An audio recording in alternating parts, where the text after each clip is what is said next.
Hi friends, we are back with another review. Today we are reviewing episode 2 of Apple TV's crime thriller show Criminal Records. I have already reviewed the first episode, so go check it out. Episode 2, titled Two Calls, was a much more fast-paced, thrilling episode compared to the premiere. I honestly enjoyed watching this episode more, probably because the approach here was not to stretch the case too much without giving answers, which could have made the show boring. The episode kept revealing answers, kept giving us more clues, and the outcome was high engagement and interest. I remember watching the first episode, which had a more simplistic and monotonous tone, despite having a strong plot. This episode, however, was more hyped and highly interesting. So before we dive into our review, let's refresh our memories and recap the first episode. We were introduced to our main lead, CID officer June Lenker, who received an emergency call from an anonymous woman claiming to be threatened by her boyfriend. The woman revealed that her boyfriend had killed his ex-girlfriend Adelaide Burrows, but was never charged for it. Instead, an innocent man is serving 24 years in jail for that murder.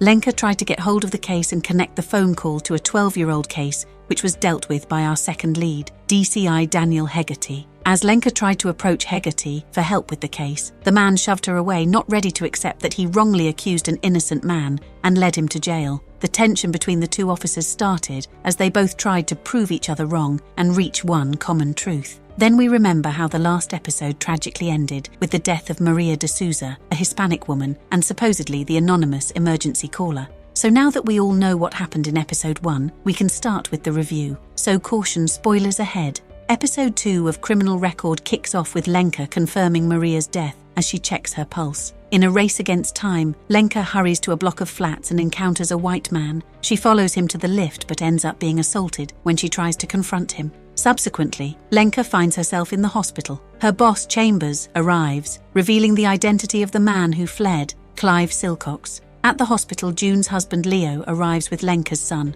both expressing deep concern for her well-being. Lenker's family and her plot add more light to the darkness of her life and the show. While the show continues to have a more dramatic, dark effect, these healthy family interactions add life to the scenes and the screens. For example, how relatable it is when Lenker's son takes pictures of her injuries and shares them on social media like teenagers today do. And when someone comments praising her as a badass, it changes the entire vibe of the story, like a little break that Lenker herself deserved from her hard, intense work life. Upon being discharged, Lenker dives straight into the case, determined to track down Clive's whereabouts. Hegarty assumes control of the investigation, deciding to arrest Clive for Maria's murder. Lenker discloses that Maria was the caller asserting Errol's innocence, expressing her intention to explore this connection to the old murder.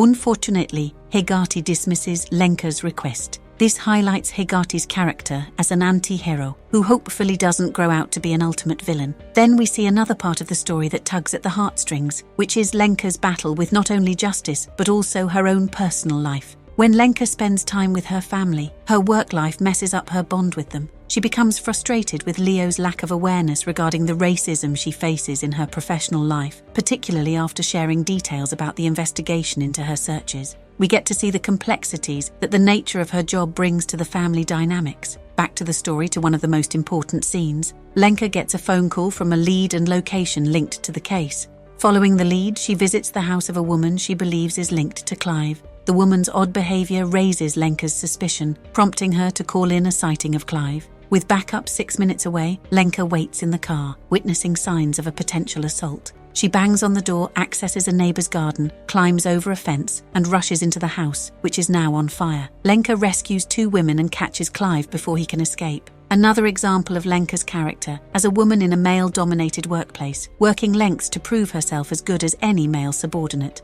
Hegarty holds a meeting with Lenker and her boss Chambers, revealing Clive's confession to Maria's murder and impending imprisonment. However, Lenker insists on interviewing Clive about Adelaide's murder. Hegarty questions the new information, but dismisses it, relating Lenker's persistence to unconscious bias due to Errol's race. How normal it is for a superior officer to pinpoint and marginalize another officer over racial identity. Anyways, the convincing seems to work as Chambers calls Lenker, permitting her to interview Clive. In the interview room with Clive, Lenker questions him about Errol and Adelaide. Hegarty and Chambers observe the interview, calling off the interrogation in between. Lenker, who was firm that Maria de Souza, the victim, was the same anonymous caller who revealed Adelaide's case. Hegarty reveals that the 2 voices were different. What? That changes everything. It meant that Maria's murder had nothing to do with Errol and that he was a separate case, a separate murderer rightly accused. In the police station bathroom, Lenka vents her frustration with screams, interrupted by her colleague who shares a rumour about Hegarty, already knowing the report on the 2 callers from the start, that the voices were different. He just stayed quiet and orchestrated everything so Lenka could make a fool out of herself on a bigger scale. Wow, the man is pure evil. Feeling played, Lenka is determined to continue her investigation as she reunites with her agent friend Sonia to search for the actual anonymous caller and prove Errol's innocence. My take on the episode? This follow-up to the first episode proves decent, introducing numerous elements that contribute to a somewhat frantic but entertaining narrative.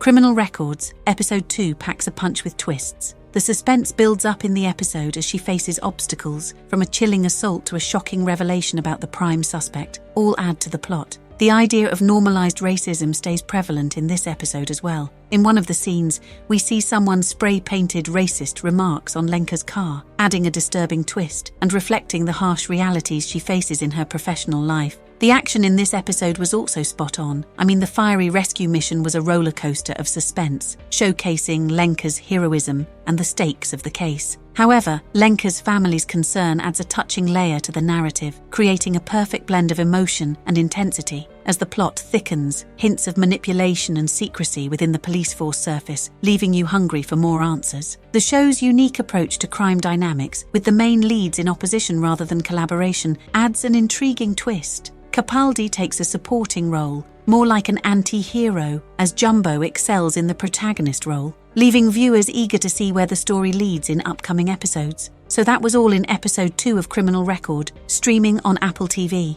I want to hear your thoughts. Drop your comments below. Until next time, stay curious, stay entertained, and I'll catch you in the next video.